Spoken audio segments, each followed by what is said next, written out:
All right. Welcome back, everyone. I am Amy Kelly, and this is my good friend, Emily Emily. Roberson. And today we're going to be talking about there are no gold stars in the writing life. There's not a whole lot of None. external affirmation until after you've Mhm. done pretty much the majority of the work, if then, right? And even then, And even then, and and even even then. then, there's not as much validation as those of us who love praise might. Yes.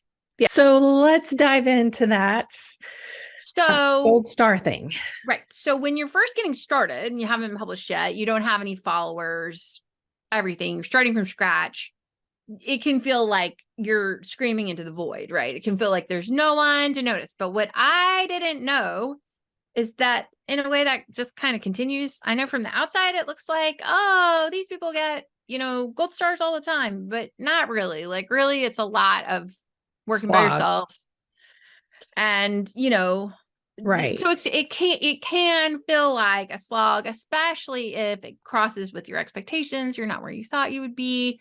So we're going to talk about how to sort of find the encouragement to keep writing because we really want your stories out in the world. So we're going to share some thoughts on that. Right. And I will say for me, initially, when I was kind of writing my first manuscript, just the joy in the act of writing, the intrinsic, I don't know, rush that I got from that was enough to sustain me through the first draft. I just think you hit a place at some point where it's just a little more difficult, especially in whatever part of the process is maybe not as fun for you, like Mm-hmm. whether it's the editing piece or whatever it is. So yeah, you just kind of have to know yourself on it and where you're Right. going to maybe need to bolster your motivation. So, My problem is I could just research oh, forever.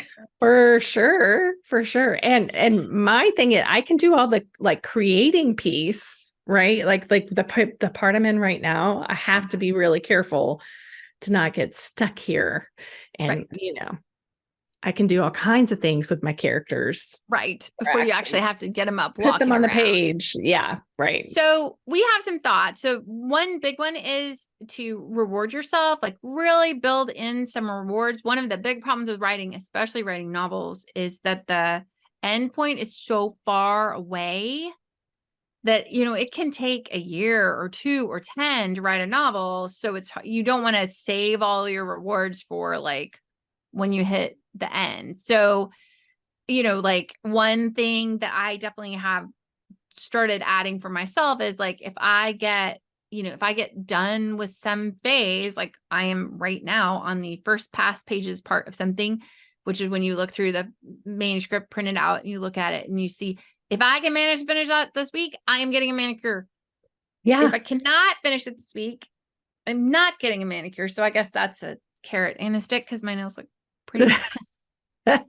Well, okay, and this may sound really silly, but this is something a lady that I follow who talks a lot about mindset and things has talked about. Like your brain like gets little dopamine hits when you do things like this. So she says like get a marble jar. Now, former teacher here, like that's my language. So you get a jar, and every time you finish 1,000 words, you put a marble in, and when you fill it up, then you know and there is something about physically putting that marble in the jar that just, gives you that hit Very for sure. satisfying. But another way to do it, and this isn't something that we mentioned, as we were prepping for the episode, Emily, but I think NaNoWriMo is something that really hits on a lot of things that we're talking about today Right. because you are getting rewarded for like, plugging in the number of words you've done. And Right. there's a community there, which is also really important. We're going to talk about that in a second. And so if you're not familiar with NaNoWriMo, it stands for National Novel Writing Month. It's just the first two letters from each of those words. Go to NaNoWriMo. I don't know if it's .com or I think .org. it's .org. Yeah. So it's a whole thing. You can sign up for free. Yeah. And it is a great way to keep yourself motivated for For sure. sure. For And sure. we'll probably do an episode in November, coming up on November, because it's such a cool thing Yeah. you Yeah. should know about. Yeah. So another thing to really think about is to really see to the extent that you can sort of fall in love with the process itself. Can you? I know everybody talks about like, I wish I had, what feels good is having written or whatever, but there are days where it is actually fun to write. There are days where getting into the flow or whatever you want to call it really does happen. And so the more that you can build up, like the more things you can find to enjoy in each phase of this, the more likely you are to keep doing it. And that is true both on I know we've said before about social media, like really try to find the one that you like, because then you're more likely to keep doing it. There's not going to be any writing career that doesn't have some things that you don't like, but the more that you can I just feel like in life that the more that you can not approach things with the spirit of, I hate it, I hate it, I hate it, I hate it,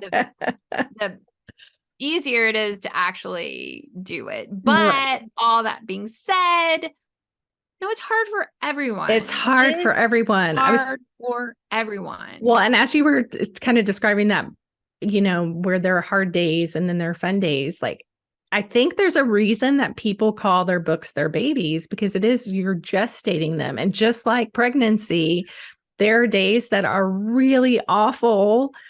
And then there are days that are amazing and you feel great. And it's all in the name of, that baby at the end. So you're willing to put in the hard stuff too. And so just understanding that it's the same, like it is going to be hard, and embracing that. So that I think circling back to embracing the process, it's just know that it's going to be hard.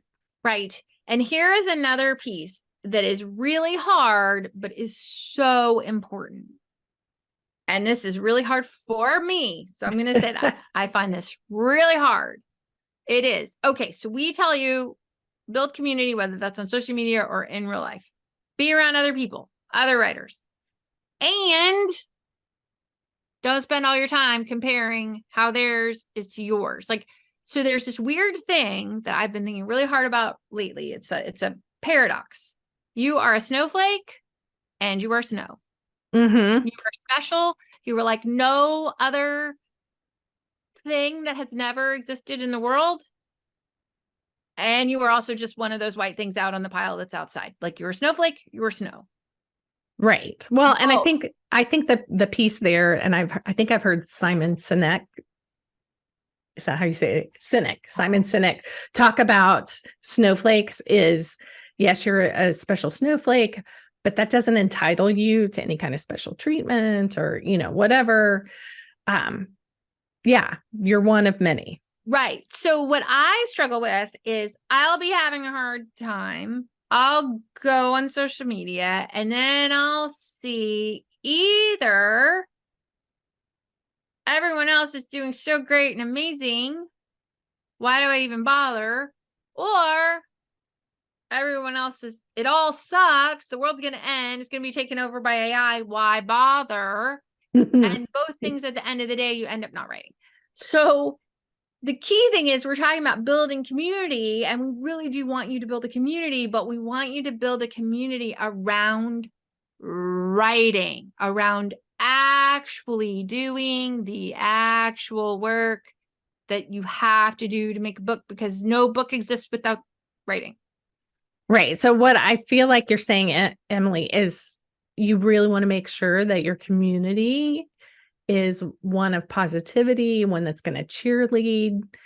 And you have to show up that way as well. Like you want to show up as your peers cheerleader as well. And you want to show up without, the sky is falling, without that kind of attitude. Oh, that's hard for you. That's easy for me. Because here's the other thing, like different people, like I don't struggle to edit my work. My brain loves like, cut it, tear it up, take it out. Yes. Other people really don't like that, but I really struggle on the front end where you're like just pouring words out on the page that Amy loves. So just because like when someone's saying something's hard for them, sometimes there can be a temptation to be like, oh, that's not hard. That's easy. No, it's hard for them. So Yeah, respecting your own journey and how Right. it is different from other people's, and knowing yourself. I think that, I would say, is a huge piece of this. You really have to know yourself, know when you're going to hit those lows. Like for me, the editing piece is not fun. It's much more difficult. My brain just doesn't get the dopamine hit from that. But I know that about myself. So I can build in some scaffolding to help me Right. push through So it. you're going to need way more marbles, gold stars, stickers, those Yes. things, because here's the trick that's so important. Like, so if you are listening to our podcast because you were feeling unmotivated and you wanted a pick me up, great.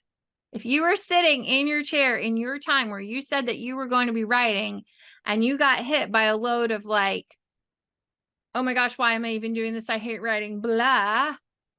I'm going to go listen to Amy and Emily talk about writing. Maybe go do something totally different. Like if you're like, the thing is that if we get I feel like for me, the comparison comes out the worst when I already felt bad. And then I'm procrastinating on the feeling bad by going to social media. And then I see, oh, somebody just had a book launch.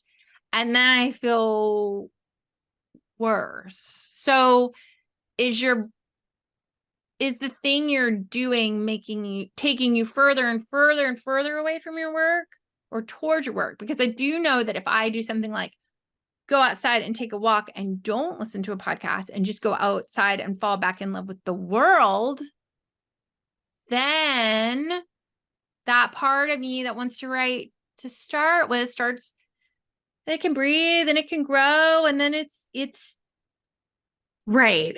But I would say again, I'm circling back to the know yourself, because I feel like I can get online and see the other authors who are doing similar things to me, who are having their book launch.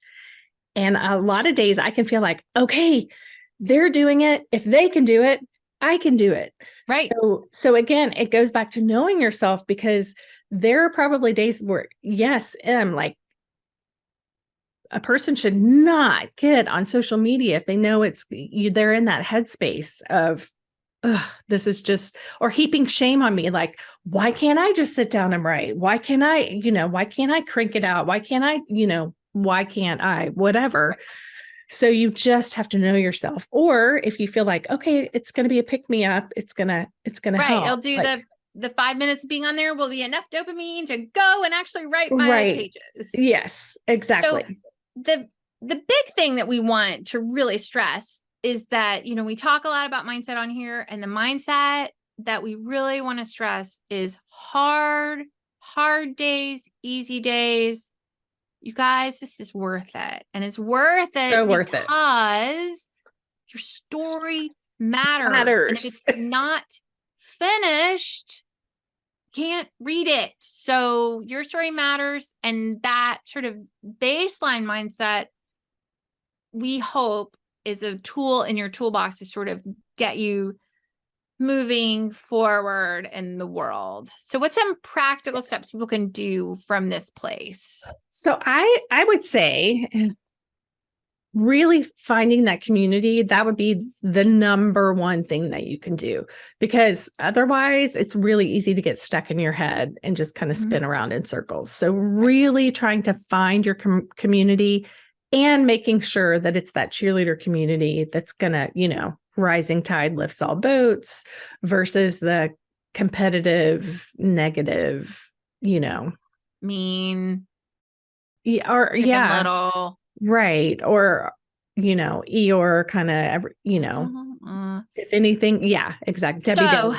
I know, because I was in your shoes before, dear listener. I'm not going to say I know what you're thinking, because I don't. But I suspect there are a few of you out there who are thinking what I would have been thinking a few years ago, which is some version of screw you, Amy and Emily. Where am I supposed to meet these people? I live in Arkansas or wherever, Yellowknife or, whatever. And so I'm going to tell you, and, it is not one size fits all. This is not one size fits all. So the author Victoria Lee had a whole post recently. She was a YA author. She had a book came out at the same time as Lifestyles. Now she's got a new adult romance coming out. That sounds very cool. But her newsletter is great. And she had a newsletter about how she first found critique partners and community when she was first trying to write. She found hers on Reddit, like Reddit. Which is interesting. Again, we talked about this before we started recording. Like, I have found the Reddit community is not always for me because it can be kind of vicious. But I think, and M pointed this out, you've got to take it offline. Like, if you Got to are take it meeting, offline, because yeah, here's the thing. If you post on Reddit and you say, I wrote something and I want to talk to someone about it. Oh, yeah, no, this is going to be bad, right? This is going to be bad. And if you put, and this is a huge, well, I'm not going to say a mistake, but a learning thing that I missed on Twitter. I've been on Twitter for years and now who knows what's happening with it. But when I was early on Twitter, I had all these relationships. They always stayed on thread. I never moved except for a very small number of people, but I never moved into DMs because I guess it made me nervous, or I was worried they would be like, who are you? Actually, there's a few people that I did, but not very many. And what is really clear to me at this phase of my writing life is that the relationships that are strong are the ones, whether you met people in a fan fiction writing community, whether you met them on Reddit, whether you met them on Twitter, whether you met them in person, whether you write letters through the mail, are the ones that transferred from a group public relationship to a one-on-one relationship. Because here's the thing, there are going to be days where you are going to need to call someone and say, oh my gosh, why do I even write books? And then you need Amy Kelly to be like, you write books because you're amazing, go. And then there are going to be days where you're going to need to be able to call someone and say, I wrote something and I think it might be crap. Can you take a read of it? And sometimes you need the person who can say like, yeah, this isn't your best work.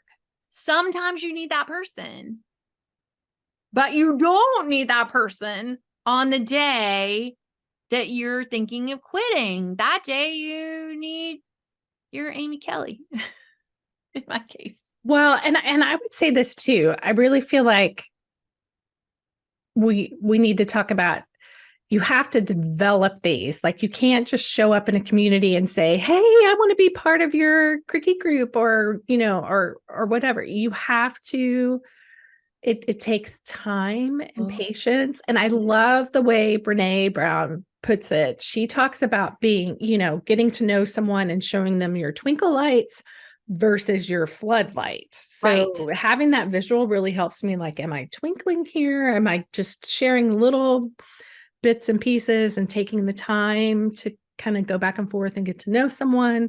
Or am I expecting, instant intimacy, instant love? So Whatever. I think the problem for some of us, and listening to the podcast, you may have this problem, is we're so lonely early in this, I think. Yeah. It's so lonely to be doing this by yourself. And it can feel like if you meet someone who's like even a little bit interested, it can be really hard not to pull on them like the drowning man pulling someone under on the raft, and then they're like running away from you. So to really take a deep breath on all of this and be like, you are not on a timeline. Mm-hmm. You are not, time is not running out. You are not on a timeline. The sky is both always falling and never falling. So when you meet someone on Reddit and you go in the DMs and you share a manuscript, and then it's like what I tell my kids about texting. Like, if someone doesn't text you back, like maybe like give it a little bit and then you text them again. And sometimes their dance card is full, or sometimes whatever. Move on. Like, you don't want to be the person that sends, 100 texts to the, so it's just what we're trying to say here is it's a dance. It's a dance. And if you are on Twitter or Reddit or YouTube or whatever, and you hate it and it's horrible, okay, is there an in real life place you could go? Is there a retreat Mm-hmm. Maybe a writer's retreat you could go to where you're going to be really much more scaffolded. Right. Well, and I would say no matter where you go, show up for those people the way that you would like to be supported as well. You can't just walk into, like, I always envision, like, if I'm walking into a Twitter thread or, really picturing, like, would I walk into a room and say, hey, everybody, look at my stuff and tell me what no, I'm going to gently come in. I'm going to try to meet a couple of people. I'm going to ask about them, like, be curious about other people's stuff. Yeah. This isn't And all about, don't spend all your time looking for the cool kids because people notice and it's right, when you're looking over their shoulder. oh, when you're doing, yeah, just like anyway, I know this is complicated, but what we're really saying is everything is baby steps. Everything starts from small steps. You will find your path. You can. Amy Kelly, what can these people do? They can trust themselves. They can trust themselves. You can trust yourself. But you do actually have to be present in yourself and know what you're doing. Yeah, for sure. So, okay. Thank you guys. Good luck. Let us know what is hard for you. Please email us with what is hard for you. And we'll do a Q&A episode on the Patreon. And Why don't you tell me, what is your high low? my high is everybody went back to school. And my low is just I got really behind on email. I'm still really behind on email. Don't like email, but digging out. Yeah. That's it. You? Okay, so my high is I am just literally on the high of creating the characters in this book series that I'm doing. So I kind of figured out I have to know who they all are before I can get started, even though so I think I've talked about in previous episodes, I'm writing about 6 sisters. They're each going to have their own books, but I have to know who each of them are because they're going to be in all the books together. So I'm just figuring that out and using the cards that we talked about in the last episode, the archetype cards by Carolyn Miss or Meese. And anyway, so that's been super fun. And then I would say my low is, and it's kind of a mixed thing because I love having my kids here. And my son was here all last week, and then my daughter's here, and until she goes back to school. And it's just really challenging for me to stay in a good routine to do that. So while they're here, and my energy just goes toward, naturally is drawn to them, whatever you want to say. So it's a high and a low because I love them being here and I will always prioritize what they need. But anyway, okay. So in the meantime, tell me what books are saving your life, friend. Oh, I just read One Italian Summer. Everybody just read it. Oh, I love that. Read it. I love it.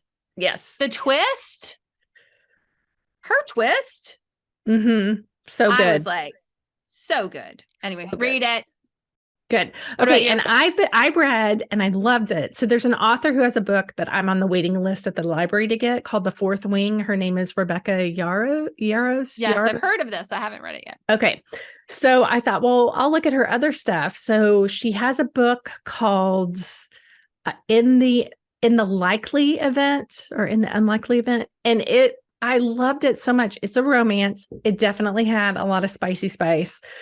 And I feel like she loosely based it on the 1980s movie Lady Hawk, where I don't know if you've seen it. It's one of my favorites. Not for years. Matthew Broderick is in it, and it's just a beautiful story. But the whole point of it is it's this like star-crossed lovers who can never, the timing is never right. And so that's what this story is. And there's a little twist at the end as well, but it was just beautiful. And it's set, a large part of it is set in Afghanistan when our troops are pulling out, and that whole thing where the country collapsed a lot faster than they had predicted. And so it was a craziness. And anyway, it was, adventurous and exciting. And I cried, I laughed. Yeah. So it was good. All right.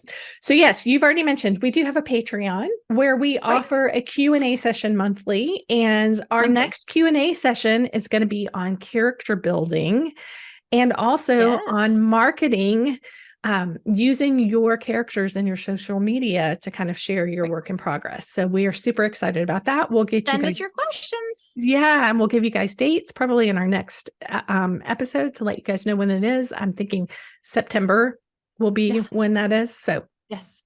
All right. So thank you guys so much for hanging out. We will see you guys next time. Until then, keep writing. Bye. Bye. Thanks so much for being with us today. We love our people and we want to get to know you better. So email us at questions@timetowritepodcast.com to have your questions considered for the show. You can also suggest topics by emailing us there. Also, drop us a review on Apple Podcasts. Not only will it thrill us, seriously, we read everyone. It also helps others find the show. We're driven by sharing stories, and your review helps us do that. Just remember, your stories matter, and we're rooting for you to find time to write. Even if it's only 5 minutes. 5 minutes, you can do it. You can do it.